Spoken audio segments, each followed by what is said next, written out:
नहीं, जाना तो पड़ेगा। अब सरकारी आदमी ट्रांसफर होगा तो जाना नहीं पड़ेगा। अब जाना तो पड़ेगा, ये तो पक्की बात है। अब इसको तो सबको सहना पड़ेगा, क्योंकि जिस समय इसकी शरीर की अवधि पूरी हो जाएगी उस समय अब रोज का रोज डायलिसिस शरीर को क्षीण करता जा रहा है। तो अब भगवान जब जब तक चलाएंगे, वो चलावे तो मरे को चलाते रहे। अब देखो 20 साल से खराब है, हमें लगता है 5-7 साल तो हो गए होंगे डायलिसिस करते हुए। मर्जी, हाँ 5 साल हो गए। 5 साल। तो अब अगर भगवान को चलाना है तो चलाएंगे, नहीं तो हमारी बात मान लो, बस हो गया। चलाएंगे महाराज जी। हाँ, वैसे सबका आशीर्वाद काम कर रहा है, चल रहे हैं अभी। राम ज्ञान त्रिपाठी जी। राधे राधे। जी। श्री हरिवंश महाराज जी। महाराज जी, मैं रोज एक माला कृष्णाय वासुदेवाय मंत्र का करता हूँ, 24 मिनट राधा नाम, 6 पट 84 जी सत्कर्म करता हूँ, निरंतर नाम जप करने का भी अभ्यास कर रहा हूँ। महाराज जी, मेरा प्रश्न है कि मेरा तन मन धन से मैं आपके गुरु मान लिया है, या कोशिश की है कि जैसे एकलव्य ने अपने, तो महाराज जी पर आपने एकांतिक बोला था राधा नाम जप करो, मेरी बात मानो, शरणागत हो जाओ और मन से गुरु मानो। मैंने वैसा ही किया, लेकिन दूसरी तरफ एक बार आपने बोला कि गुरु बनाना आवश्यक है भगवत प्राप्ति। तो बना तो लिया, इसी को तो बनाना कहते हैं। बात माने सो शिष्य। हमने बात मानी और ईमानदारी से चल दी, हो गया गुरु शिष्य का संबंध। तुमने बात मान ली और सब गंदी बातें छोड़ दी और राधा राधा जपने लगे तो तुम भगवान को प्राप्त होगे। उसमें ये थोड़ी होगा कि कंठी बंधवाई कि नहीं बंधवाई। बात समझ रहे ना? बात मानने से होता है, संत की बात मानने से होता है। संत को अपना बनाना मतलब क्या है? उनकी बात मानना। हम आपको मन वचन कर्म से गुरु मानते हैं, अर्थात आपकी आज्ञा का पालन करते हैं, बस ये संबंध है और कोई संबंध। ये कोई सांसारिक रिश्ता थोड़ी है, मतलब जैसे संसारिक रिश्ते हैं ऐसा गुरु शिष्य का रिश्ता नहीं। गुरु शिष्य का रिश्ता है बस आज्ञा का पालन करना। जो हमने बात सुनी उसे मान लियो, अपने जीवन में चल दिया, वही गुरु हो गए। गुरु शिष्य का रिश्ता आज्ञा पालन से। आज्ञा सम्न सुसाहिब सेवा, अपने साहब की आज्ञा का पालन करना ही सबसे बड़ी सेवा है। विराट सिंह जी मेरठ से। राधे राधे महाराज जी। महाराज जी, मैं पिस्टल से निशानेबाजी का खेल सीख रहा हूँ। महाराज जी, मैं आपसे पूछना चाहता हूँ, क्या त्राटक योग क्रिया या कोई अन्य योग से एकाग्रता प्राप्त कर सकता हूँ जिससे निशानेबाजी में और प्रवीणता? बहुत जोर के त्राटक यौगिक क्रिया है। त्राटक, किसी एक बिंदु को रख लो और उसी बिंदु में ऐसे बस अंदर से राधा राधा जपो और उसी बिंदु को देखते रहो। जब आंख झपक जाए तो बस बंद कर लो और फिर खोलो, और फिर 1 मिनट 2 मिनट 3 मिनट जितने मिनट रोक पाओ ऐसे। फिर एकाग्रता बहुत जोर की हो जाएगी, बहुत जोर की एकाग्रता हो जाएगी। ठीक है जी महाराज जी, इसके क्या ध्यान के लिए भी कर सकते? बहुत, ये ध्यान के लिए ही है। तो अब जैसे निशानेबाजी में भी ध्यान की तो एकाग्रता होती है कि हमें लक्ष्य पे मारना है, तो नेत्र एकदम सीधे लक्ष्य पे और दिमाग लक्ष्य पे। तो कोशिश कर रहे हैं, लेकिन राधा नाम जैसा आपने लिखने के लिए बताया था मन में, जब तक अंतःकरण कुछ पवित्र नहीं होगा तब तक लिख नहीं पाओगे। वो मन चंचल होकर भागेगा संसार की तरफ। इसलिए जबान से पहले राधा राधा जपो, फिर थोड़ा पवित्रता आवे, तब फिर आप लिख पाओगे। हाँ, प्रयास ये तभी सफल होगा जब गलत आचरण न करो। गंदे आचरण करो तो कभी प्रयास सफल नहीं होगा। इन चीजों से बचो, फिर हाँ फिर प्रयास सफल होगा। मनोज जी रायपुर से। राधे राधे। राधे राधे महाराज जी। महाराज जी, मेरा प्रश्न है कि क्या सच्चे मन से हृदय से भगवान के शरणागत होने पर पहले मृत्यु का भय समाप्त हो जाता है? पहले सच्चा मन तो बनाए।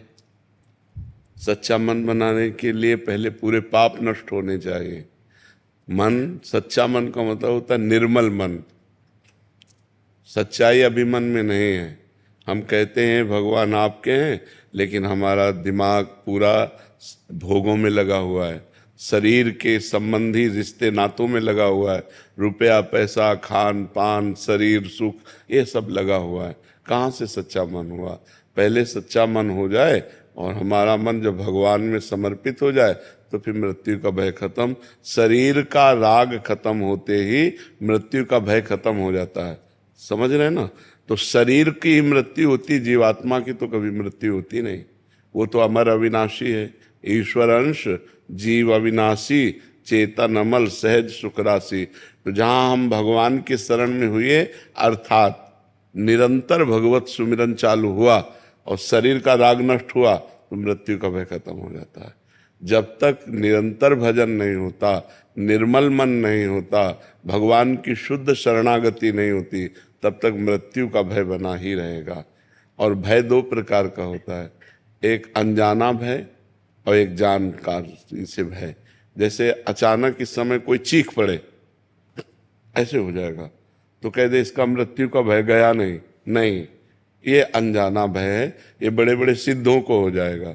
एकदम कोई घटना, एकदम अचानक वो भय प्राप्त। और एक होता है भय कि अब मैं मरने जा रहा हूं, तो वो भय नहीं रहेगा, क्योंकि वो पता है जैसे अपना पुराना कपड़ा नष्ट होने जा रहा है तो हमको कोई उसमें शोक नहीं होता। ऐसे भगवान की भक्ति करने वाले का शरीर जब छूटता है तो उसको ऐसे कष्ट नहीं होता जैसे गजराज के गले से मल्ली की माला, छूटे फूलों की माला गिर जाए तो उसे पता भी नहीं चलता। ऐसे जो जन्मत मरत दुषाह दुख होई, जो जन्मने मरने में भयानक दुख होता है वो भक्त को नहीं व्यापता है। जिसका चित्त, जिसका मन भगवान में तन्मय हो गया है, जो रात दिन भगवान के चिंतन में लगा हुआ है, जिसका शरीर संबंधी रिश्ते नाते, शरीर संबंधी भोग, इनसे मोह हट गया है, राग हट गया है, ममता हट गई है, और संपूर्ण राग मोह ममता ये भगवान के चरणों में समर्पित हो गई। सबकी ममता ताग बटोरी, मम पद मन ही बांध बर डोरी, वो मृत्यु से मुक्त हो जाता है। समझ पा रहे हैं? महाराज जी, आनंद की प्राप्ति और कोई चाह ना रहे, ये क्या पाप नष्ट होने के बाद आता है? हाँ, ये पाप नष्ट होने के बाद आता है। आनंद की प्राप्ति और कोई चाह ना रहे। हाँ, बिल्कुल बिल्कुल।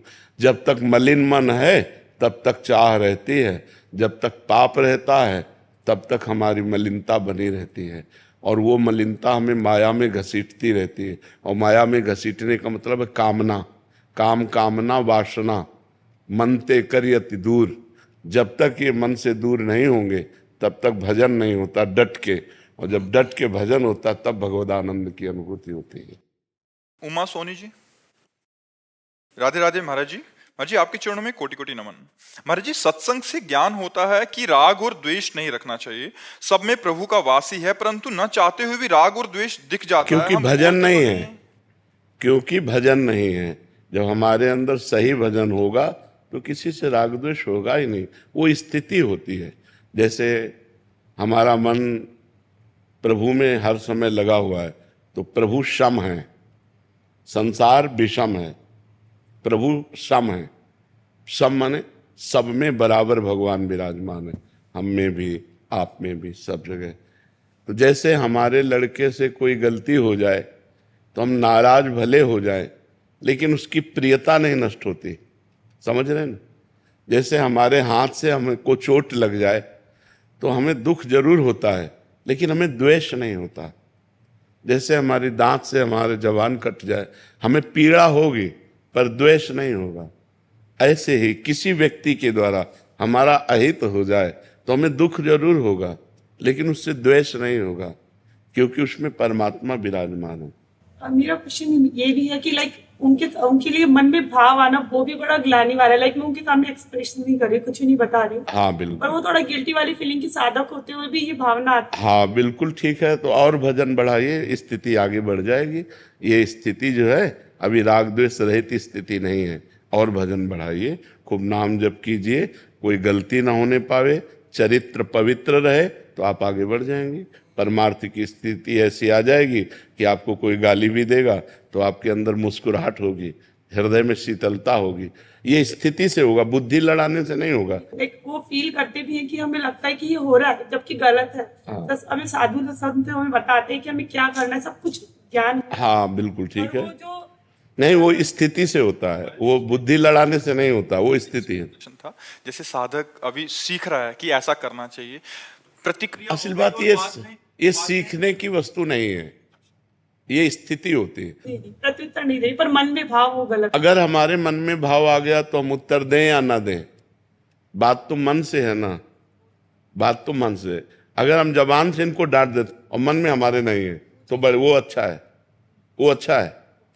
लेकिन हमने इनको डांटा नहीं और अंदर ही अंदर इनके प्रति गलत सोचा, वो गलत है, क्योंकि वो अंतःकरण को मलिन कर देगा। हमने बाहर से थोड़ा मतलब कड़ुए शब्द बोल दिए, थोड़ा ऐसा बोल दिया, लेकिन हृदय में हमारा उनके प्रति कोई भगवान मंगल करे, तो बाहरी तो नाटक हम कर लें क्रोध का, लेकिन अंदर हमारे क्रोध ना आना चाहिए। अब हम बाहर से तो चुप है, अंदर से देख लेना भगवान। वो भाव नहीं रहता है, लाइक वो हमसे बड़े हैं, हम उनको प्रत्युत्तर नहीं दे सकते। नहीं, मान लो कोई बड़े नहीं, हम कह रहे हैं कोई जनरल आदमी, वो नहीं करते। हाँ, तो ये बढ़िया बात है। और नाम जप करो और अच्छी स्थिति प्राप्त करो। अनुराग जी लखनऊ से। राधे राधे जी। महाराज जी, प्रभु से अंतःकरण से कैसे जुड़े? अंतःकरण से पहले बाह्यकरण से जुड़ो। जैसे बाह्यकरण में वाणी है, बाह्यकरण में श्रवणेंद्रिय है, बाह्यकरण में नेत्र है। ये हमारी जो इंद्रियां हैं ना बाह्य, इनसे पहले हम जुड़े। श्रवणम, जुड़ने का पहला लक्षण श्रवणम, फिर कीर्तनम, फिर स्मरणम, अर्चनम, बंदनम, दास्य, सख्य, आत्मनिवेदनम, पूर्ण शरणागति। तो हम खूब भगवान की चर्चा सुने, भक्तों के चरित्र सुने, भगवान का नाम जप करें, भगवान का नाम कीर्तन करें, भगवत भाव से दूसरों की सेवा करें, तब हमारे अंदर पवित्रता आएगी। और जैसे जैसे अंदर पवित्रता आएगी वैसे वैसे अंदर से भजन होने लगेगा। और जब अंदर से भजन होने लगा तब जीवन में चमत्कार हो जाता है, तब जीवन आनंदमय हो जाता है। महाराज जी वैसे ही कर रहे हैं, लेकिन जैसे ऑफिस के काम या अन्य सांसारिक काम करने लगते हैं तो फिर वो माइंड से। हाँ, जरूर जरूर, क्योंकि उसमें एकाग्रता करनी पड़ती है। तो हम उस कार्य को भी भगवान को समर्पित कर दें। जो 4 घंटे 6 घंटे 5 घंटे काम किया, बीच बीच में भगवान का स्मरण करते रहें और इसके बाद फिर वो समर्पण कर दें कि हे करुणा में जो भी भगवान आपको प्रिय हो, रामकृष्ण हरि जो नाम प्रिय हो, कि हे राम जी, ये जो 5 घंटे कार्य किया, ये सांसारिक कार्य होते हुए भी ये सृष्टि आपकी है, ये आपका कार्य है, मैं आपका सेवक हूँ, ये 5 घंटे आपके चरणों में समर्पित किए। तो ये कर्म समर्पण योग बन जाएगा और आपकी भक्ति में, और कहने से हाँ, अंदर से समर्पित किए ना, अंदर से समर्पित किए ना, वाणी से भले ना बोले, 1 मिनट रुके और अंदर से हे भगवान। ऑफिस में जितने घंटे रुके आप, उसके बाद बाहर हुए आप, तो 1 सेकंड रुके और हे भगवान, ये 8 घंटे जो ऑफिस में समय दिया वो आपके चरणों में समर्पित करते हैं। तो ये कर्म समर्पण योग आपकी भक्ति को प्रकाशित कर देगा, आपकी भक्ति को उन्नतिशील बना देगा और कर्म दोष नहीं लगेगा। जैसे 8 घंटे आप कर्म किए और भगवान का स्मरण नहीं किया और भगवान को समर्पित नहीं किया तो वो व्यर्थ गया, क्योंकि उससे जो चंद रुपए मिले उससे भोग भोगा, भोग शरीर को भोगा, आखिरकार शरीर ही छूट जाएगा, तो व्यर्थ गया कि नहीं। आपका बैंक बैलेंस, आपकी खेती बाड़ी, आपका मकान, आपका दुकान, जो भी है, ये सब नाशवान है, असत है। जैसे ऑफिस में किसी से कुछ गलत बात हो रही है, 10 मिनट 15 मिनट जो भी, तो वो भी भगवान को फिर समर्पित, बिल्कुल समर्पित कीजिए, बिल्कुल समर्पित कर दीजिए। तो जैसे आग में चंदन डाले तो आग अपना स्वरूप कर देती है और विष्ठा डाले तो आग अपना स्वरूप कर देती है।